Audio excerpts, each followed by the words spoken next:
Is blind bidding the solution to Canadian real estate? Let's find out.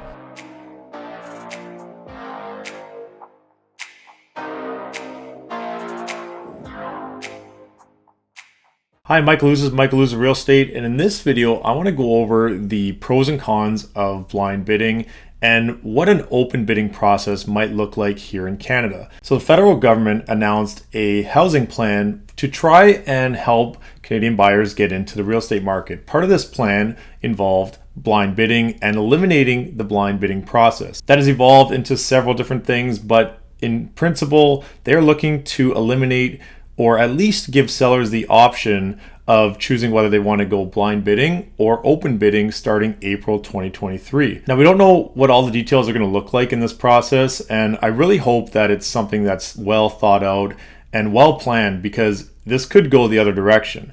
Let's go through both options and let's talk about why this could be something that could be beneficial for Canadian buyers or maybe work the opposite way. So in April 2023, the federal government is looking to implement open bidding process. And we don't know if that's just going to be revealing on a website like realtor.ca how many offers are on the table, or if that's going to be fully transparent on every single detail of every offer. Now remember, there are three main parts to the offer, and that's the price, the conditions, and the closing date. Now there is more to it than just that, but those are the three main ones that I would say probably determine most of these seller decisions when accepting an offer. Now, I will say that I'm all for transparency in real estate. However, I don't know if this is going to be a solution that's just going to lower the prices. Now, I do think we are going to eliminate those buyers that come in and blow everybody else out of the water, especially if they're significantly higher than the next highest offer or two offers. However, I think that buyers who have a limited budget, this might actually work against them. So in a situation where they are the highest offer, if everything's transparent, maybe the second highest offer might be able to get a little extra cash to come in and beat that first offer. In that scenario, it might work in reverse favor of those buyers who are on the fringe or definitely at the max edge of their budget. So the most common ways to list a property are to either list the property at a price that the seller would like to attain for the property, or to list it below market value and hope to attract multiple bidders. Now, with the blind bidding, if I do receive multiple offers on a property, I am not allowed to share the details of any of those offers. I'm not allowed to share the closing dates, not allowed to share the price points, and not allowed to talk about conditions. Nothing in those offers is allowed to be revealed to any of the other agents. That's why we call it blind bidding. Now, in the government's intention to open that up and make it open bidding, I'd be really curious to see how they want us to present this as realtors. Let's think of a couple scenarios here and run through a few examples, and I'd love to hear what you guys think in the comments below. These kind of debates are so great to talk about and to get out in the open. I don't think this should be a one-size-fits-all situation. I would love to hear everyone's conversation about this and how we can actually make this work for all buyers and sellers equally. So the first thing I will say, even in an open bidding process, the first bid is most likely going to be blind. And the reason I say this is, let's say a property is listed at $1 million. Now I'm curious if we're going to have to set a certain date for an offer date. I'm also curious if we're going to have to price it lower to try and attract more bids, or if we're just supposed to price at value price and then let the bids come in wherever they come in. I would imagine, based on an auction company that I've seen here lately in Toronto, they price these properties extremely low, let the auction do its thing. Ultimately, they end up selling basically around market value anyways, and it is an open bidding process. However, they do start quite low and then let the bids go up from there. One thing with that situation is that it's all done online, and you can see as the bids go, and it's all kind of automated, or you go one by one. So let's take that same $800,000 property and let's list it at $650,000 on the open bidding process. Now imagine we get 5 offers. Offer number 1 is at $675, offer number 2 is at $700, then we'll go $725, $750, $760. Those are our 5 offers. So typically in that scenario, we would look at all 5 offers, present them to the sellers in the order which they are received, and then it's the seller's decision on if they want to work with one or maybe the top 2. And I would typically call the other 3 offers and say, hey, you know what, thanks for your efforts, but we decided to work with different offers. Now, if one of the offers is really appealing to the sellers, they're going to say, you know what, that's a fair offer. We're just going to take that one and let's call it a done deal.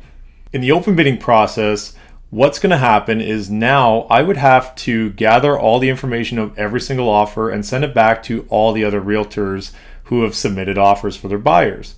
In this scenario, we might end up getting the original offer that was $675, the lowest offer, which we would have already sent home. Now all of a sudden, maybe they're going to approve past the highest offer. And then offer number 2 might do the same thing and go higher than that, and so on and so forth. The question I have is who's going to move first and how many times can somebody improve their offer?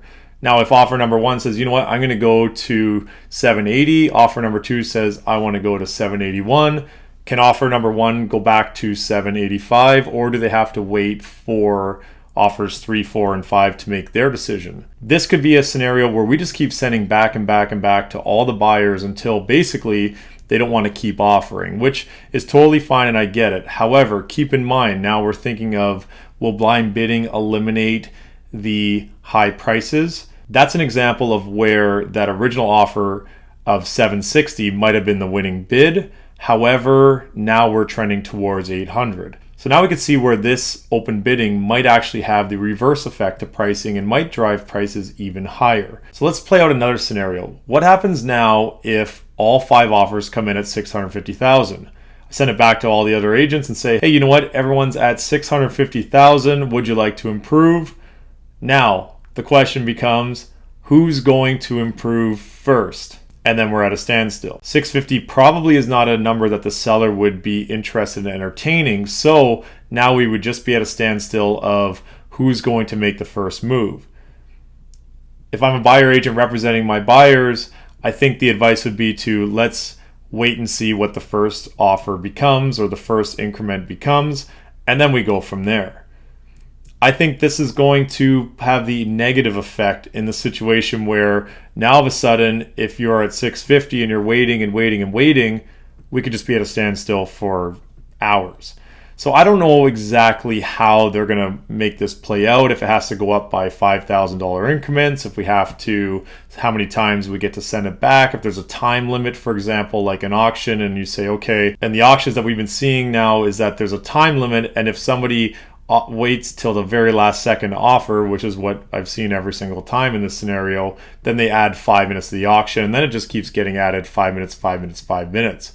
Now we do know that an offer takes longer than 5 minutes to, maybe you have to adjust the price or send it back to your clients for signing, and they have to sign off on it and be available to make those changes. I really think that they think these things through, because it's not always just a click of the button. Now, if they're going to create a platform to make it a online bidding process, and as a realtor we can navigate and decipher the difference between each offers, because remember, price is not everything. It's always price, conditions, closing date are the big 3 factors. If it's not everything, then we can't just go by price, and the highest price doesn't always win when those factors come into consideration. I really hope that all of this stuff is really well thought out, because if it's not, we could be biting off a lot more than we can chew, and we might as well have just left it in the blind bidding process in the first place. So what are your thoughts on blind bidding? I'd love to hear your comments down below. Should we keep it? Should we make everything open? Should it be an online platform? What would make this the most transparent and most ideal scenario for both buyers and sellers in the Canadian real estate market? As always, if you liked that video and you want to see more real estate content, hit that like and subscribe button and follow me on all social media at Michael Ouzas Real Estate.